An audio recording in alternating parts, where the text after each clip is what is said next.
안녕하세요, 여러분. 요즘 뉴스 보면 미국과 중국이 다시 무역으로 충돌하고 있고 우리나라는 대통령 탄핵 이후 조기 대선을 앞두고 있죠.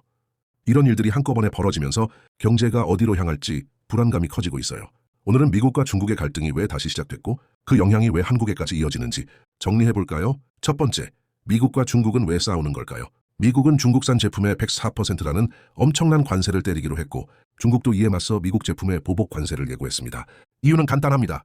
미국은 자기 나라 산업을 보호하려 하고 중국은 그 공격에 맞서 자국 시장을 지키려는 겁니다. 이런 싸움이 길어지면 무역이 줄고 물가는 오르고 기업은 위축되고 소비도 줄 수 있어요. 결국 세계 경제 전체가 위축될 수 있는 위험이 커지는 겁니다. 그런데 이상하게도 최근 나스닥 지수는 올랐습니다. 트럼프 대통령이 일부 국가에 대해 90일간 관세를 유예하겠다고 발표했기 때문인데요. 이 소식에 미국 투자자들은 안도했고 나스닥은 하루 만에 12% 넘게 반등했습니다. 하지만 이건 어디까지나 미국 이야기고요. 한국, 중국, 유럽 같은 나라들은 여전히 관세 부담과 무역 불확실성 속에 놓여 있습니다. 미국은 오르고 있지만 다른 나라들은 더 힘든 싸움을 하고 있는 셈이죠. 두 번째, 한국은 지금 대응 여력이 부족한 상황입니다. 윤석열 전 대통령 탄핵 이후 현재는 대통령 권한대행 체제로 운영 중이고 6월 3일 조기 대선을 앞두고 있어요.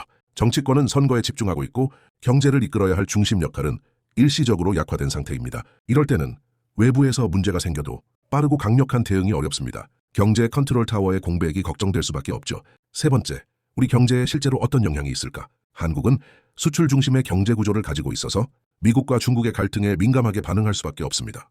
자동차, 반도체, 철강 같은 주요 산업은 관세 하나로도 큰 타격을 받을 수 있어요. 정치 불확실성까지 겹치면 기업들은 투자를 미루고 소비자들도 지갑을 닫게 됩니다. 이럴 땐 오히려 냉정하고 일관된 대응 전략이 더 필요합니다. 여러분은 지금의 경제 상황을 어떻게 보고 계신가요? 그리고 이런 문제를 해결하려면 정부, 기업, 우리 모두 어떤 선택을 해야 한다고 생각하시나요? 댓글로 여러분의 생각을 자유롭게 남겨주세요. 영상이 도움이 되셨다면 좋아요와 구독, 다음 영상에서 더 쉽고 깊이 있는 내용으로 찾아뵙겠습니다. 시청해주셔서 감사합니다.